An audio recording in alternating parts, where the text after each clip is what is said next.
Ozodaxonim Nursaidova degan aktrisamiz bor, bilasizlar. Oxirigacha ko'ringlar, iloji boricha tarqatib yuboringlar. Ana o'sha opani klip jarayoniga meni Sabrina degan tanishimni chaqirishgan massovkaga. Qiz borgan paytda gelikka oldidan o't berasiz deb aytishgan. Eng qizig'i gelik rulda 16 yoshga to'lmagan, voyaga yetmagan, pravasi bo'lmagan qiz o'tkazib qo'yishgan. U qiz kavukda bo'lgan.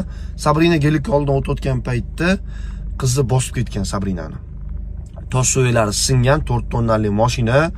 Hozir 9 soatlik operatsiyani boshdan o'tkazib, necha kun komada yotib, operatsiyadan chiqdi. Eng qizig'i tirik qolmaydi deb aytishgan, tirik qoldi.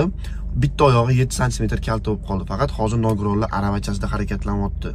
Eng qizig'i bu paytda Ozoda pana komandasi iltimos hech haqqa hech narsa demay, biz o'zimiz yordam beramiz, oyoqqa turgungacha yopti qilamiz deb aytishgandi. Operatsiya paytida ham tepasida turishmagan, klipligini ovurishgan va operatsiya tugagandan keyin ham klip premyerasida biz aktrisamiz deb qizil gilamlarda bet chidab yurgan.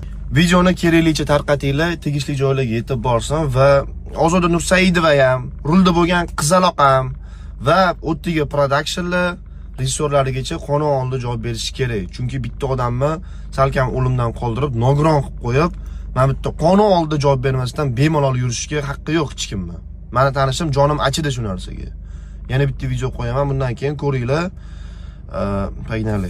Syomkadagi hech kim yordam bermayotgan ekan, o'sha sababchi bo'lib qolgan odamlar, o'sha Ahad Qayum va boshqalar insofiylar yo'q ekan, kopeyka ekansizlar, hammanglarning insofiylar bor-ku. Shunaqa qiyin ahvolga solib qo'yib o'sha qizga yordam ham berishmayotgan ekan. Ana aktrisa bosib ketgan aktrisa ham 17 yosh bo'lib turib, zarracha mehr qalbida yo'q ekan, qahr ekan qalbi to'la. Yordam bergisi ham kelmayotgan ekan, uni ota-onasi ham yordam bergisi kelmayotgan ekan, pofig ekan, qarochi hammasiga. O'shaning uchun iltimos ko'proq repost qilinglar, o'zingizlarning istoriyalarga ko'proq kommentariy yozinglar, o'sha qizni belgilanglar. Men ham belgilab qo'yib qo'yaman. Ahad Qayumni belgilanglar va ichki ishlarni, Saida Mirziyoyevani va boshqalarni kimni bilsanglar belgilab qo'yinglar. Mana shu situatsiya iltimos ochiq qolib ketmasin. Bu nohaqlik. Umuman nohaqlikka men yomon qarayman, o'zingizlar bilasizlar. Va iltimos shu situatsiyada shu qizga ozgincha bo'lsa ham yordam beringlar va kimni finansiy возможности bo'lsa, keyingi operatsiyasiga, bu qiz keyingi operatsiya yana qilar ekan, o'shanga ham yordam bering.